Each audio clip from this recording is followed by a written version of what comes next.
Welcome to the Becoming Body Smart podcast, where we unlock the secrets of sustainable health and fitness and help you master your health habits. If you're tired of quick fixes, generic blueprints, and chasing short-term results, you're in the right place. It's time to become Body Smart. All right. So this morning we wanted to talk about the currencies of life. So we were at a conference last week, and that was one of the speakers talked about how in life there are different currencies. We often think about money as kind of the currency that we operate under, but there are also many other kind of life currencies that we can spend or receive from others that are often more important than the money to us. But often we spend money in pursuit of these other currencies. I would say that happens quite a bit. But it was a fascinating way to think of kind of how we use these other resources, and I think a helpful way of understanding ourselves better and kind of our motivations behind things, as well as understanding others so that we can deepen our connection with them. And so yeah, we have gathered kind of a list of the different currencies that you can trade in life, and want to talk about that a little bit with all of you, and as well as kind of get your thoughts about these currencies and their value in life and stuff. So, Marc, do you want to share? How do you want to share them? I guess, do you want to share a list of them or just talk about them? We didn't really think through that. But yeah, let's. Do you have that list that we talked about? Are you there? It'd be helpful if I unmuted myself. That would be helpful. Yeah, I'm gonna type those in. All right.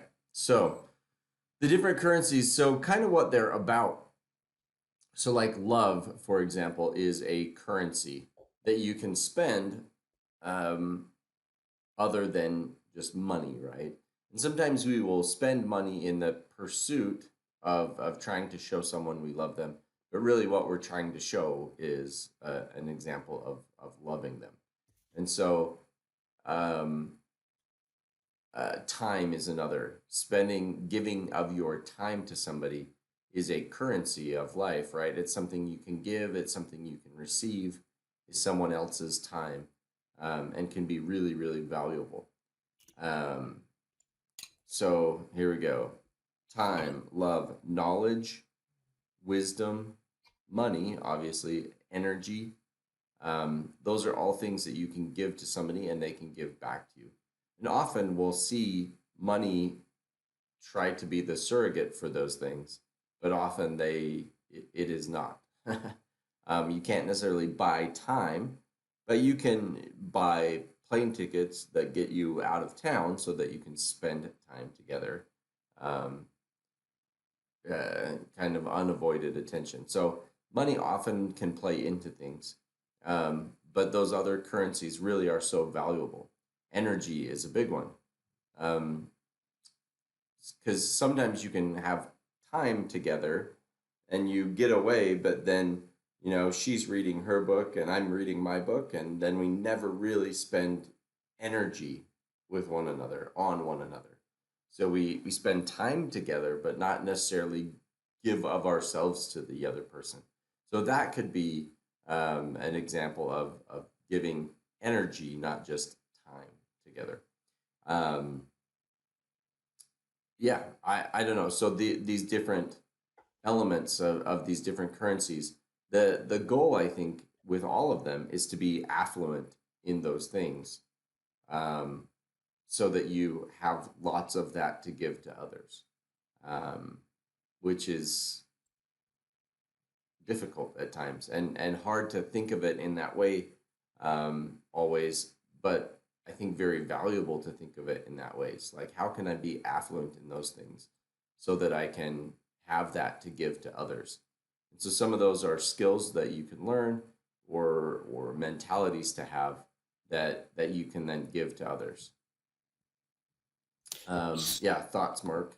Yeah. Well, so the reason that I like looking at it from this angle is it can help us kind of take a step back and consider, are there any of these that I'm lacking um, in my life? And I think the first thing most of us think is like, oh man, if I just had more money, right? If I had more money, I could do this and this and this and this.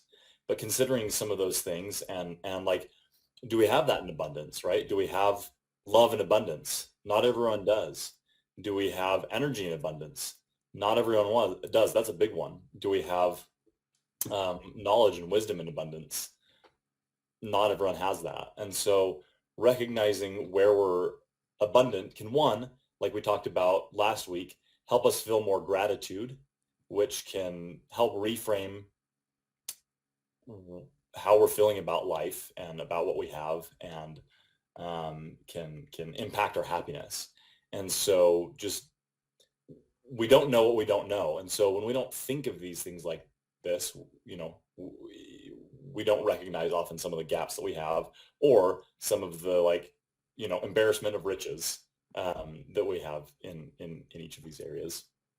And so, most of the things, if you think like different things in life are composed of these. So our health, right? So we can't really trade health. We can't go to someone and be like, oh, could you give me some more health? I'd like 50% more, right? Like, it doesn't work like that. We can't really trade that. But trading in these currencies can help us improve our health, right? When we spend time to be consistent in our health, to think about our decisions, to reflect on our patterns, when we love ourselves enough to take care of ourselves, right? When we apportion some of our energy towards health and fitness and all those things, right?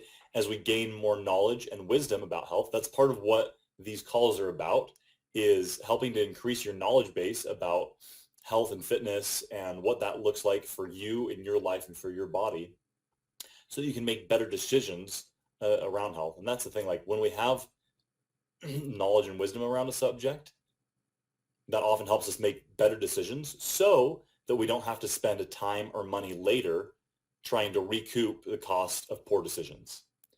And so thinking about it like this, I think, is just, I don't know, it's really helpful for me to think about something like health in that way, and where am I lacking? Where can I improve? Do I have more to trade than I think I have, right? So often we just, again, think of, oh, I'm going to spend money for this, but are there other ways that I can trade in these currencies to get to the end goal that I want to? Yeah, I think that's interesting, Mark, when you say that. What other ways could I trade for that same currency? Because often we think, oh, I want to travel so that I can, experience time away with my family and experience neat things with my family, but I just can't afford it. It's like, could you travel somewhere closer, less exotic, less whatever, and still get a lot of the same things out of that, um, that you're looking for? That the real currency you're dealing in isn't the destinations, but it's the time, the energy, the experiences that you have together. That's really what you're shooting for. It's an expression of love, and because you love them, you want to spend that time with them, um, and so and spend that energy on them. And so that's the thing, is that can be just as meaningful as traveling somewhere far and exotic. Um, Having kind of regular destinations. We have a family cabin that winds up being like fairly inexpensive trip wise. It's definitely not inexpensive to own a family cabin. Um, but my father-in-law, luckily for us, bears the brunt of that cost. Um, but so for us, even when we were just a brand new family with tiny little kids, and you know we were still able to go and have vacation time where we'd go and spend time together as a family. That was relatively inexpensive. It was a couple tanks of gas and groceries, um, to get up to the cabin. And so it seemed simple, but was so meaningful, and we were able to create so many memories and spend real time together and real energy on one another, and have those moments where we could share knowledge and wisdom about life on hikes and while doing activities up there. Like it allowed us to spend so many of those currencies and be affluent in so many of those other currencies, even though it wasn't one that we had to spend a lot of money for to attain. And so that's really important, that just because you may not have the money to do it the way you think you'd like to do it, um, that doesn't mean you're always limited in being affluent in those other currencies. Um, I think an important thing to recognize then, if these are currencies, or if these are ways that you can give and receive, or spend, uh, to recognize what other people's value of each of those currencies is. So recognizing the currency of the situation, like what am I actually trading here with this child, or with this family member, or with this friend or coworker? What's the actual currency that I'm dealing in here? Is it a time currency? Is it a love currency of showing them that they're appreciated, cared for, valued? Is it, am I sharing of my knowledge, or is it an energy currency that I just show them, that they're valuable to me because I'm spending my energy on them? So recognizing the currency of that situation that you're in, and what the real value to that person is in it. And then kind of like love languages, which if you haven't read the book about the 5 love languages, you should, just because it's an interesting framework, not necessarily a perfect framework of looking at the world and looking at relationships, but a really good one, I would say. It's a really good way of looking at relationships, and how to both understand how to feel loved better, but also to give love better.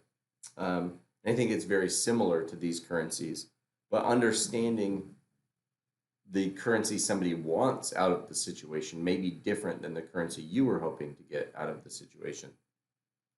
Um, and that, trying to spend the currency that is most meaningful to that person in the situation may be really, really helpful in them feeling loved, appreciated, cared for, understood, validated, all those types of things.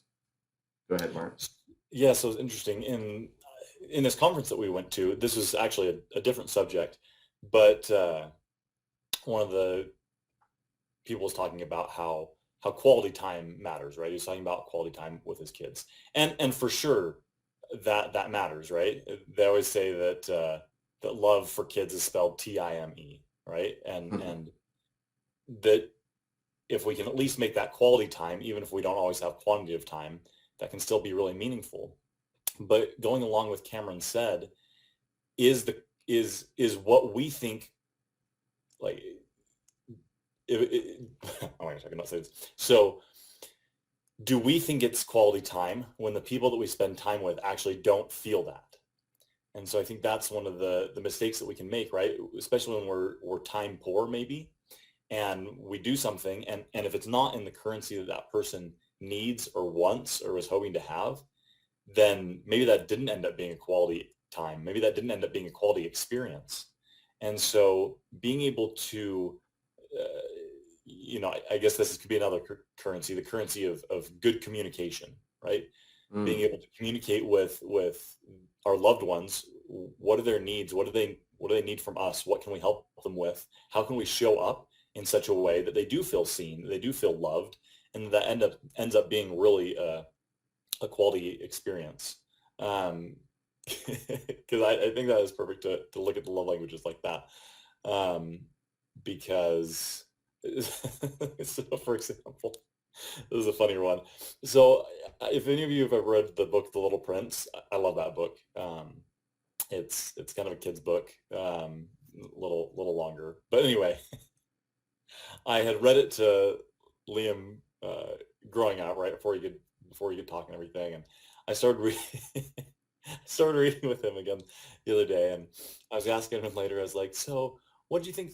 What do you think about that book?" He's like, "That was okay, but it was kind of boring."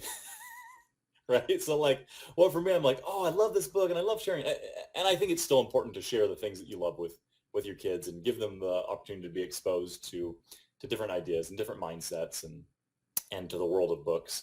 But it was just hilarious because it's okay, but like I like this book much better.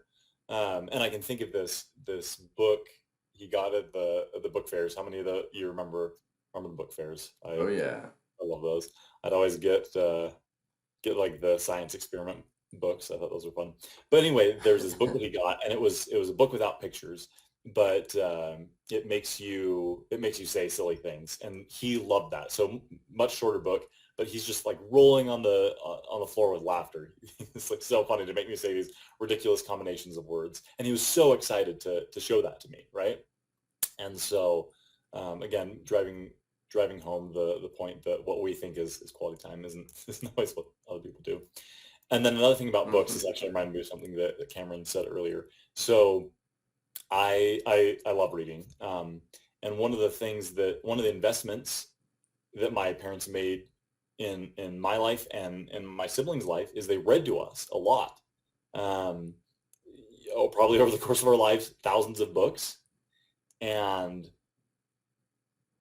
speaking of travel, right? You get to travel to so many different worlds without even leaving the confines of your home and Mm. getting to, be exposed to all these different ideas and different types of people and characters and everything. And so just looking back at the time, that was not always valuable to me, right? Oh, I could be playing or running around outside or doing something like that.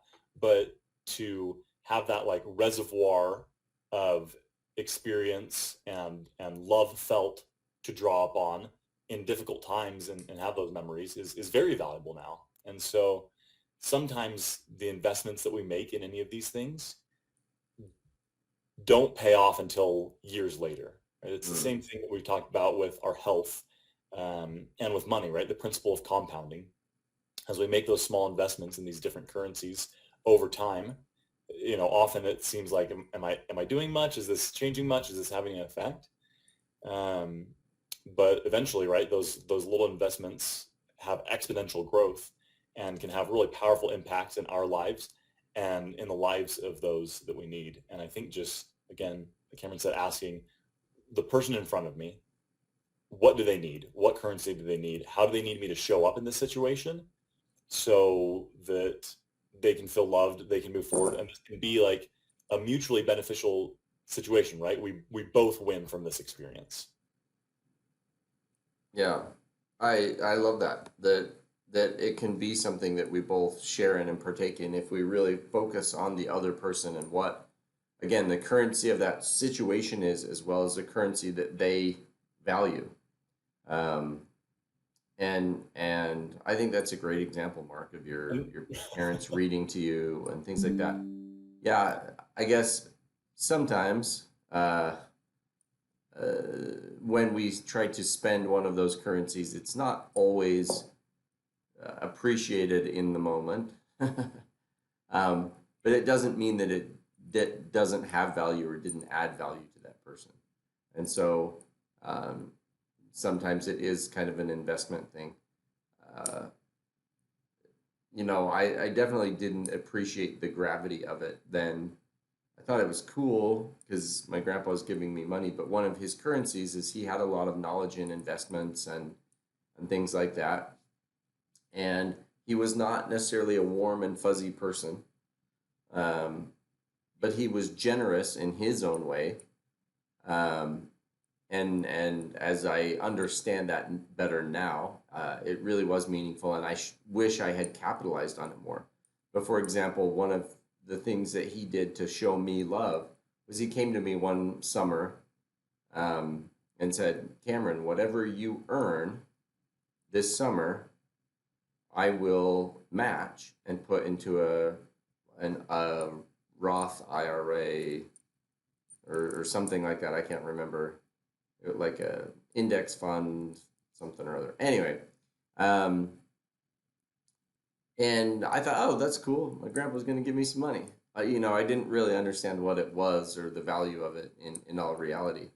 And so because of that, I didn't uh, really go after that the way I should have. Understanding that now, it's like, dang, I wish I had worked a lot more hours and worked a lot harder and really earned a lot of money that summer, because he would have matched it for me and put it into an investment account that had 40 years to grow. Like that could be worth a lot.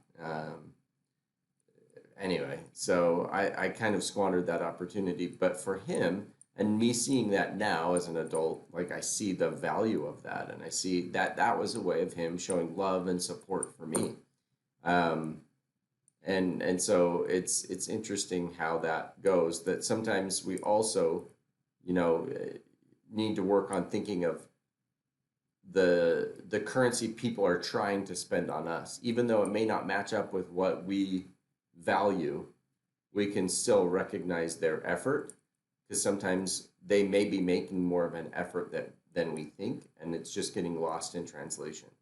That's kind of part of those love languages books, is like if you're spending a love currency on somebody that's not one of their love languages, that they don't really value, it's not going to come across as loving and caring as if it was one of their primary love languages.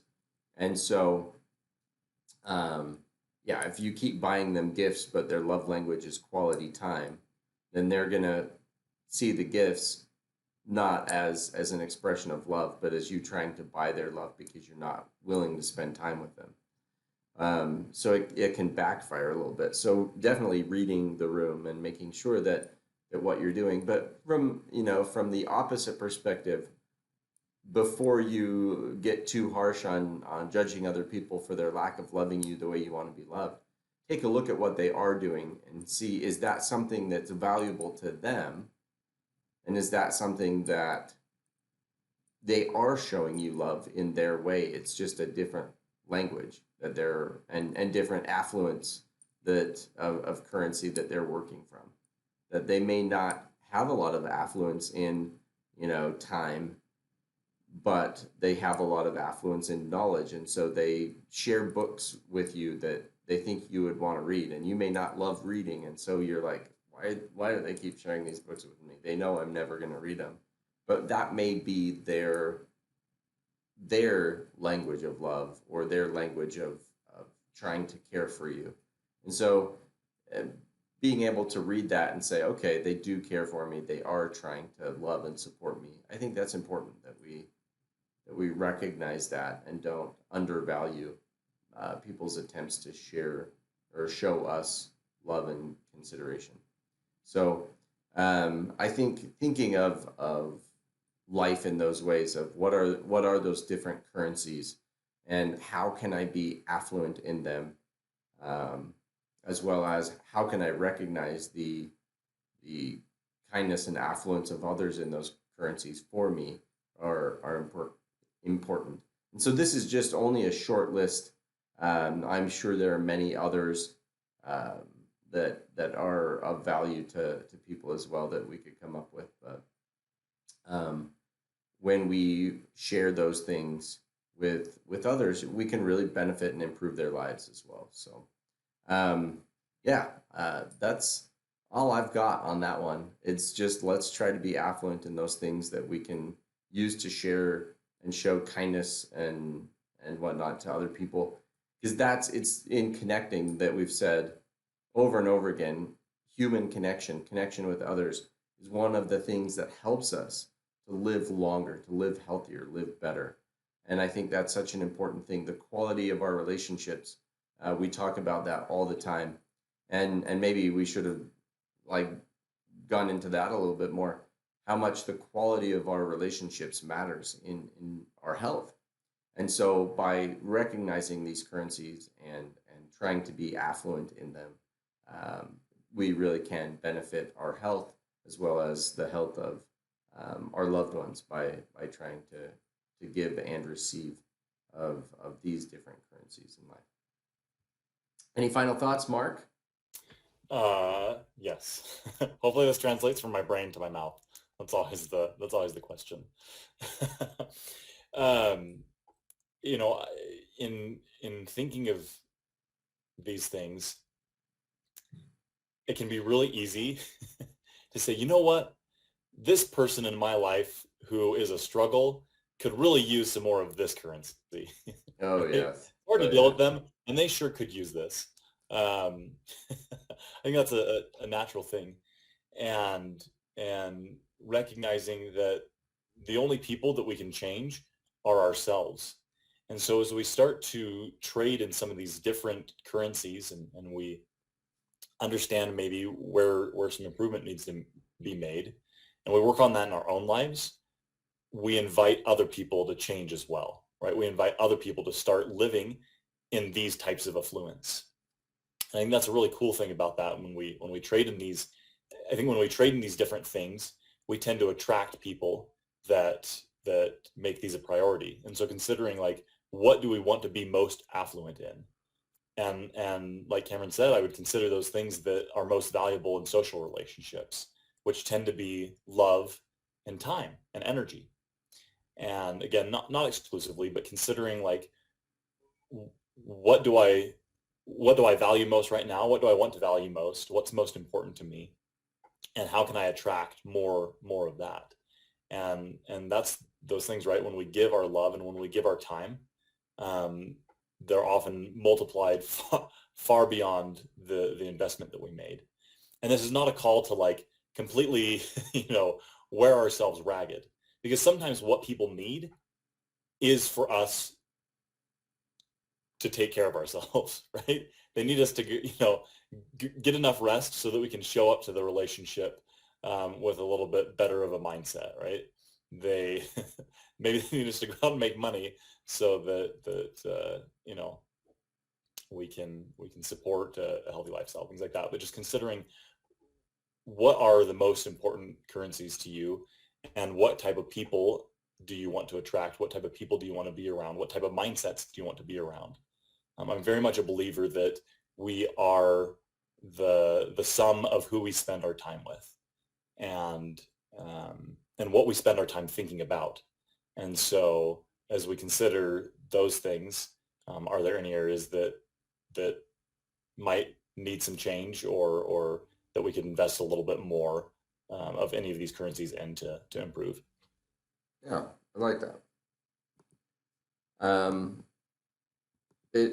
In the end, that's kind of what it's all about, is making those subtle adjustments in our life. Again, those 1% changes that help us move forward. And so thinking about that, kind of doing a self introspection and deep diving into where am I at with these things, and where can I grow, will help you make continued forward progress, and help you be able to, improve the value and deepness of the connection you have with others. And like we said, that is such an important part in living healthily, is having those deep connections and quality relationships with other people. So that is our goal, with this call, and with having people be able to connect with one another, and share that kind of love and that affluence with other people. And so, yeah, that's why we wanted to share that with you this morning. So thanks so much for hopping on the call. We look forward to seeing you again tomorrow evening on the next call. And yeah, it'll. I'm not sure where I will be broadcasting from.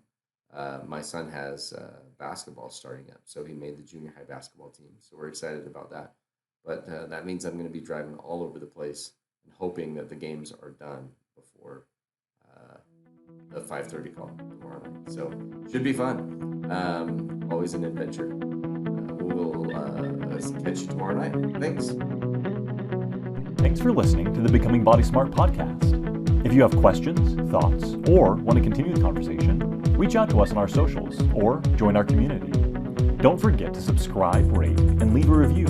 It helps us bring you even more valuable content. Remember, sustainable health is a lifelong journey, and we're here to support you every step of the way. Live longer, live stronger, and become body smart.